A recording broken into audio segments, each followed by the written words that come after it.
Always, Oneonta and Cortland are big rivals in the SUNYAC, and just going into that game, I remember just feeling really confident, coming off of a few weeks prior, that huge win against Cortland, and I just knew that we were going to get it done, and especially we're going to get it done for the seniors, it being senior day. I would say all that helped fuel us for that game.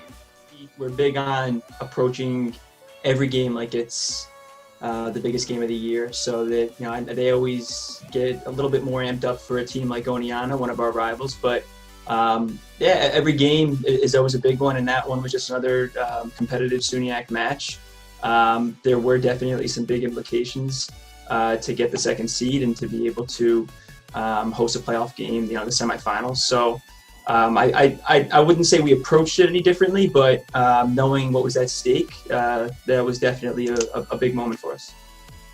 Background on that, McGailey was having trouble with throw-ins all year, and the practices for that week leading up to the game, we're working on throw-ins and trying to get it down, and I remember we just couldn't get it right.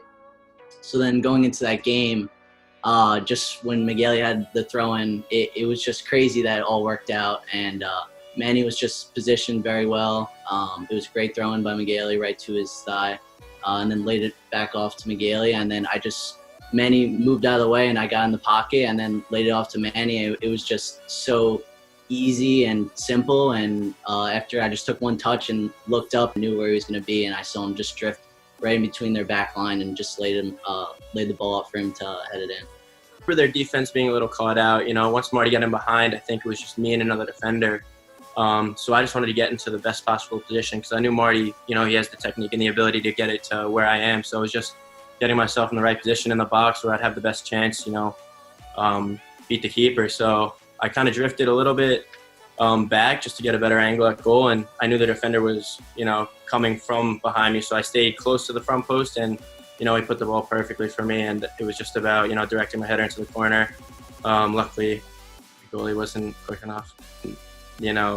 Last home game of the season, it was just a huge day, and just to be able to get a goal that game, it's amazing. It's something I'll always remember. I mean, for me, it's honestly just a special event. It was the last collegiate game I ever played in New Paltz uniform, since I had the red shirt the following year, and then our season got canceled this year. So I'm glad I ended with that play and that goal and that game.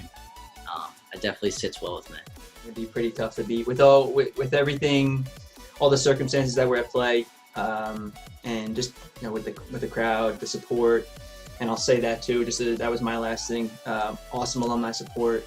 Great to see a crowd that big, helping to cheer on our team in such a significant situation. So it was something we really appreciated. So when you put all that into play, I think that was the best game. I keep it in my emails as our top 2018 goal, but I think I could correct that and say it was our best goal since I've been a coach here at New Paltz. Hopefully we have more like that. But yeah, it was one of the best team goals I've seen.